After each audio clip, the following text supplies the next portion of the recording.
souviens du spectacle? J'ai connu Gaston sur la scène de l'Homme à la Pommade. Parce qu'il connaît, il a sorti à chaque fois.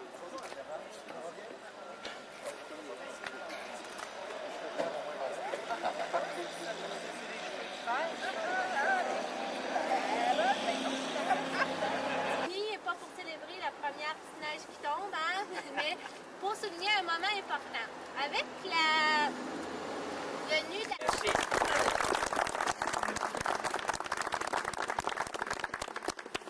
Un jour, j'ai reçu un téléphone du ministère me disant qu'on m'avait choisi pour réaliser une sculpture extérieure à Val-David, devant une école qui serait dans le futur construite. Cette école, c'est Saint-Jean-Baptiste. Moi, mes enfants sont venus ici. Ils ont été à l'école. Et j'avais comme une double tâche. Je me disais, c'est mon quartier, mon bled, donc je veux faire une œuvre qui va être durable et intéressante. Et aussi, étant donné qu'on ne m'avait pas donné de thème pour réaliser la sculpture, j'en ai profité pour peut-être rendre hommage à un de mes amis, qui est Gaston Miron, poète. Donc, au début, lorsque j'ai présenté le projet, j'étais assez craintif. Je me disais peut-être que ça ne tombera pas dans le corps. Peut-être que ce n'est pas nécessairement ce qui s'attendait. Mais par contre, la réception est encore plus intéressante que je pensais. Une des belles soirées d'Amérique du Nord. Une troupe de brigands repus de sang et de carnage était réunie autour d'un feu. Quand tout d'un coup, le lieutenant se lève et s'écrie d'une voix forte, il dit « Zacharie, mon baptême! Raconte-nous donc un de ces brillants faits d'armes qui font trembler les passants. » Monsieur Vallière, on vous remet le ciseau? Oui, ça te va bien. Hein, Michel, tout à l'heure, il dit, André, Michel, c'est la deuxième fois que je vais à Val-David, puis la première fois, je m'étais assis sur les genoux du Père Noël, puis à cette heure, j'étais à côté de lui. Travailler? On va essayer, là, jusqu'au 20 ans.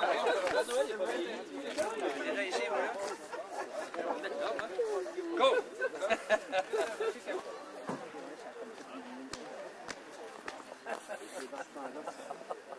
Miron, il était pas né à Saint-Anne.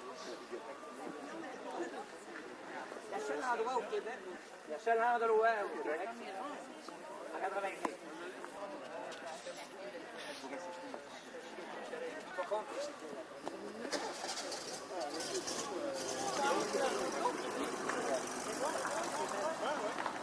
Fantastique, ça vient d'arriver par la base. Et on ouvre le colis. Il y avait 2 plaquettes de poésie. Il y a à peu près une quinzaine de poètes à travers le monde. Ça venait d'arriver, c'était en cantonais. C'était en chinois. La seule chose qu'il y avait, c'était le titre. Après ça, tout le reste, c'était des signes. Qu'est-ce que ça a l'air? Donc, on oublie qu'il était glorifié et sa poésie porte à travers le monde. On le voit comme quelqu'un de local, mais finalement, c'était quelqu'un d'international. Comme... Maison d'Europe, avec les maigres mots frileux de mes héritages, avec la pauvreté natale de ma pensée rocheuse. J'avance en poésie comme un cheval de trait, tel celui-là de jadis dans les labours de fond, qui avait l'oreille dressée à se saisir réel, les frais matins d'été dans les mondes brumeux. Culture française et parisienne un peu, et nous on arrive avec des mots qui sont façonnés, qui ont un genre de vécu qui n'est pas le même que les leurs. Puis je pense à l'attrait qu'avait Gaston pour toute la tradition orale, pour tous ces gens-là qui ont transporté dans leur mémoire, qui avaient des romans dans leur mémoire. J'ai connu et lui aussi, mais j'ai connu par le travail en tradition orale du monde qui avait des encyclopédies dans leur tête, mais qui avaient de la misère à écrire leur nom. Et qui sont des poètes. Alors, je vais vous faire juste une toute petite histoire que j'ai appris d'un homme de Saint-Raphaël de Bellechasse qui s'appelle M. Ernest Fradette, qui est mon mentor en conte. Une histoire qu'a appris son père. Et un jour, en fouillant